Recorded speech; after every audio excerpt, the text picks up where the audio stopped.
All right, this came out last week.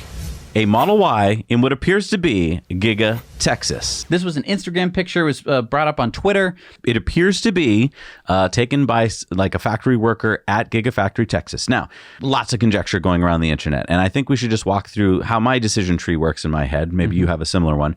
First question I always ask on a news story like this is the photo a fake? Well, no. I mean, it's definitely a Model Y. It's definitely in that environment. I don't think that this is CGI. I think that it is what it appears to be. But what does it appear to be? Right. Is this a Model Y at Giga, Texas? Could this be at Giga Shanghai, for example? Now, I don't see any Chinese characters anywhere. There aren't too many differentiations between a Model Y that was made in the States versus in China, so that's not really going to give us any clues. If you zoom way in on the left, I think you'll see something that says like no lifting or no lift or something. That might give us a clue that it could be in the States, but yeah, I mean, is it definitely Giga Texas? I don't know. I'd give it maybe 70%. Yeah, so far on my decision tree, I don't think it's a fake. I do think it's at Giga Texas. So that brings up the next question.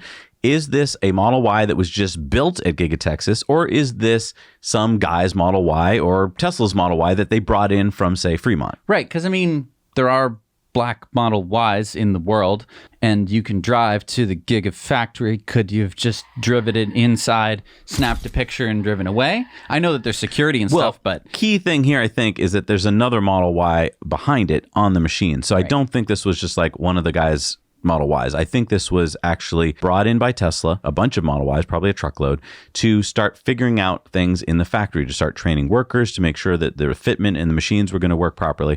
And so that's my guess. So in terms of, was this built at Giga, Texas? I don't think so, because that would involve a whole bunch of suppliers and a whole bunch of parts. And you could argue maybe they brought in individual parts from Fremont or someplace.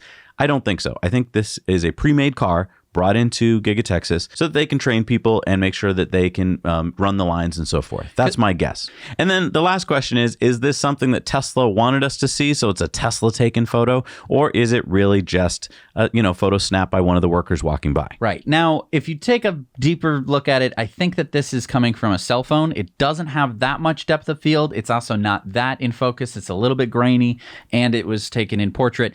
It leans me towards it was taken with a cell phone. Yeah, I mean, if Tesla was taking this photo, they would have put the car in perfect focus, I believe. But if you wanted to make it look leaked, that's how you make it look leaked. Yeah. It was up on Instagram. It then got taken down. So we don't know if like it was an employee who got in trouble. Yeah. Or if it was just like intentionally leaked by Tesla. I think it's good news no matter what. I think it shows that there's probably pre-made Model Ys in Gigafactory, which means they're ramping up, getting ready, because we've been watching the factory being built from the outside, but that you kind of forget that there's all this stuff going on inside, and the factory looks like a factory. Right. It's funny how critical it is that there was that Model Y in the background to really cement that, like, yeah, they're probably doing stuff. Hey everybody, thanks so much for watching Now You Know Clips. You can watch full episodes of Tesla Time News on Mondays and in-depths on Fridays. Just click the link down below to head over to the Now You Know channel.